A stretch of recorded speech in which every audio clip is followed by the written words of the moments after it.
प्रिय छात्रों, आशा है आप ब्रांच अकाउंट्स को पढ़ रहे होंगे। पिछले लेक्चर में मैंने आपको ब्रांच डेटर्स मेथड समझाया था और उसका एक क्वेश्चन भी देखा था। आज हम एक और क्वेश्चन देखेंगे। सुबह मैंने लेक्चर डाला था, क्वेश्चन डाला था, उसमें आपने क्वेश्चन पढ़ लिया होगा, जिसके अंदर दो ब्रांच दी हुई हैं, आगरा ब्रांच और कानपुर ब्रांच, और इससे संबंधित सारे खर्चे दिए हुए हैं। अब हम देखते हैं कि इसको किस प्रकार से बनाएंगे। तो जैसा कि मैंने बताया था आपको कि हेड ऑफिस अपने लेखों में ब्रांच अकाउंट खोलता है और उसमें जितने भी ब्रांच हैं उनके स्तंभाकार रूप में अकाउंट खोलता है। सबसे पहले आपको दे रखा है ओपनिंग स्टॉक। स्टॉक के बारे में एक तो हमें ओपनिंग स्टॉक दे रखा है, एक बैलेंस ऑफ पेटी cash in the bank beginning they रखा है। तो दोनों को हम ब्रांच अकाउंट में ट्रांसफ़र कर लेंगे। आगरा ब्रांच का आगरा ब्रांच में लिख लेंगे और कानपुर ब्रांच का कानपुर ब्रांच में लिख लेंगे। जैसे देखिए, इन्होंने बताया है to branch stock account, Agra branch का 4500 और कानपुर ब्रांच का 2500। इसी प्रकार से ब्रांच पेटी कैश का ओपनिंग बैलेंस है, आगरा ब्रांच का 40 और कानपुर ब्रांच का 20। इसके बाद हमें दिया हुआ है क्वेश्चन में कि गुड्स सप्लाई टू ब्रांचेस। हम जानते हैं कि गुड्स सप्लाई टू ब्रांचेस तो किसको डेबिट करें कि जिसको भेजा है branch account debit to goods sent to branch account. जैसे हम किसी को माल बेचते हैं तो क्या एंट्री करते हैं, जैसे उधार माल बेचा, ए को उधार माल बेचा, तो हम एंट्री करते हैं A account debit to sales account. तो यहाँ पे ए कौन है, ब्रांच, तो ब्रांच अकाउंट डेबिट, और टू सेल्स वर्ड नहीं लिख के हम लिखते हैं to goods sent to branch account. तो आगरा ब्रांच का 64,000 है, तो 64,000 हमने डेबिट में लिख दिया है, गुड्स सेंड टू ब्रांच 64,000। और कानपुर ब्रांच का 20,000 है, तो to goods sent to branch Kanpur branch के नीचे 20,000 रुपये लिख दिए हैं। इसके बाद हमें दिया हुआ है कैश रिसीट्स फ्रॉम ब्रांचेस।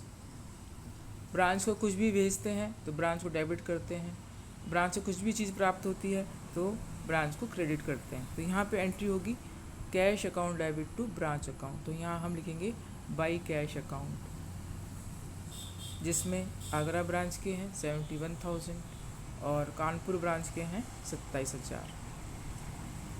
इसके बाद हमें दिए हुए हैं expenses, freight and carry speed. Freight, सारे एक्सपेंसेस डेबिट साइड में आते हैं। हम यहाँ पे एक्सपेंसेस का नाम नहीं लिखते, जैसे कि मैंने पहले ही बताया था, हम लिखेंगे टू कैश अकाउंट, क्योंकि कैश का पेमेंट हुआ है, पेड है, कैश पेड है, तो टू कैश अकाउंट, और हम डेबिट करेंगे ब्रांच अकाउंट। हम किसी एक्सपेंडिचर का नाम नहीं लिखते।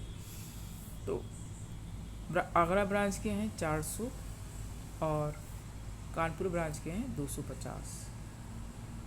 इसी प्रकार से हमने डेबिट में लिख दिया है ये। इसी प्रकार से कैश रेमिटेड फॉर, जैसे सैलरीज हमने लिख दिया है, आगरा ब्रांच का 600, कानपुर ब्रांच का 400। इसी प्रकार से कमीशन दे रखा है, कमीशन है आगरा ब्रांच का 300 और ये कानपुर ब्रांच का 200। इसके बाद रेंट दे रखा है, आगरा ब्रांच का 100 और कानपुर ब्रांच का भी 100। तो ये सब हमने टू कैश अकाउंट ब्रैकेट में लिख देंगे, जैसे ऊपर लिखा है freight and carries, salaries, commission and rent. और इसी प्रकार से टू पैटी कैश के लिए टू कैश अकाउंट और ब्रैकेट में लिख देंगे पैटी, जिसमें पता चल जाएगा कि किसके लिए पेमेंट किया गया है। तो 200 रुपये और 50 रुपये। इस प्रकार से हमने सारे एक्सपेंडिचर लिख लिए हैं। लास्ट में हमें दिया हुआ है क्लोजिंग, सेकंड लास्ट में क्लोजिंग स्टॉक विथ ब्रांचेस। तो आप जानते हैं स्टॉक हम क्रेडिट साइड में दिखाते हैं, क्लोजिंग स्टॉक। तो हम यहाँ लिखेंगे बैलेंस ऑफ पेटी कैश भी दे रखा है, तो बैलेंस ऑफ पेटी कैश भी लिख लेंगे, आगरा ब्रांच का 30 और कानपुर ब्रांच का 10, और स्टॉक लिख देंगे 3,400 और 2,100। ये क्वेश्चन में ही दिया हुआ है, हमने कुछ भी कैलकुलेट नहीं किया है। इस प्रकार से हम सारी डेबिट साइड में और क्रेडिट साइड में एंट्री करने के पश्चात इसका बैलेंस निकालेंगे। हम देखते हैं कि यहाँ पर प्रॉफिट आ रहा है, टू प्रॉफिट जो कि है 4,290 और 5,590। इसे हम ट्रांसफ़र करते हैं profit transfer to general profit and loss account. अब देखें इसके बाद हम बनाएंगे goods sent to branch account, जो हमने ऊपर लिखा था यहाँ पे goods sent to branch account में डेबिट साइड में देखिए to goods sent to branch लिखा हुआ है 64,000 और 20,000।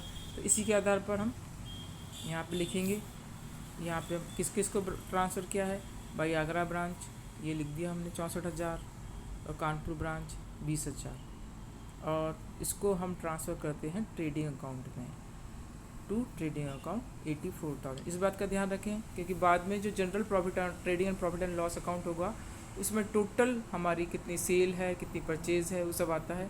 तो ये जो एक तरह से सेल है जिसको कि हमने ट्रेडिंग अकाउंट में ट्रांसफ़र कर दिया है, तो टू ट्रेडिंग अकाउंट 84,000। इसके पश्चात हम general profit and loss account बनाएंगे जिसमें अभी हमारा जो प्रॉफिट हमने कैलकुलेट किया था आगरा ब्रांच का 4,290 और कानपुर ब्रांच का 5,590। तो इस प्रकार से 9,880 ये हमारा टोटल प्रॉफिट है आगरा ब्रांच का और कानपुर ब्रांच का।